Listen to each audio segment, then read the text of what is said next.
सच्ची श्रद्धा, लगाव और समर्पण भाव से कार्य नहीं करते, उनका कोई पितृ विसर्जन नहीं करता। जो अपने अहंकार में रहते हैं, अपने बच्चों को, परिवार को सही रूप से लेकर नहीं चलते हैं, तो उनके पितृ विसर्जन की परंपराएं नहीं होती, क्योंकि कोई करता ही नहीं, कोई इंटरेस्ट ही नहीं लेता। यानी जिसको कहते हैं मरने के बाद का जो स्वर्ग, यानी उनको याद किया जाता है, उनको स्मरण रखा जाता है, वो तभी होता है जब वो इस तरह की परंपराओं के प्रति उनमें एक आसक्ति हो। तो जिसको ये अपेक्षा है कि उसके मरने के बाद भी उसको याद किया जाए, तो वो अपने घर और परिवार के प्रति अच्छे कर्तव्यपूर्ण दायित्व का निर्वहन करेगा, अपने भौतिक सुखों पर अत्यधिक जोर ना देते हुए, बल्कि पारिवारिक सुख समृद्धि के लिए जो संभव प्रयास हैं वो करेगा, और वो प्रयास दिखते भी हैं।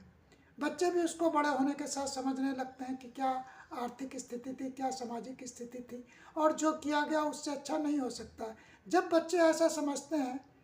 तो फिर वो मरने के बाद पितृ विसर्जन का काम करते हैं। जो हमारे पुरोहित पंडित जो है,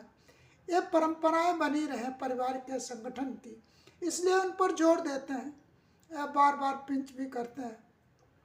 आर्थिक समृद्धि की तरफ बढ़ाने का प्रयास भी करते हैं, ताकि इन परंपराओं को बनाया जाए और आने वाली अगली पीढ़ी भी उनको समझे।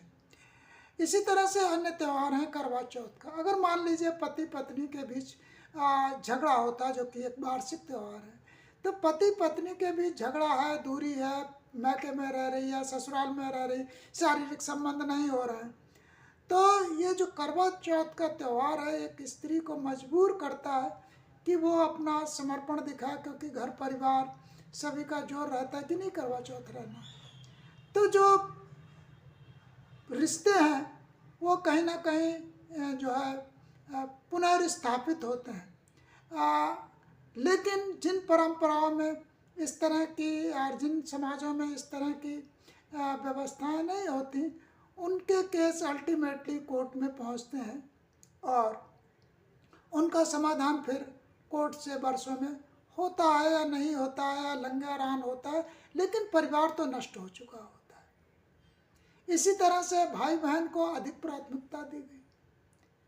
जिसमें भाई बहन के बीच दो त्यौहार, रक्षाबंधन, भैया दूज, लगभग दोनों के बीच 6 महीने का या कुछ महीनों का अंतर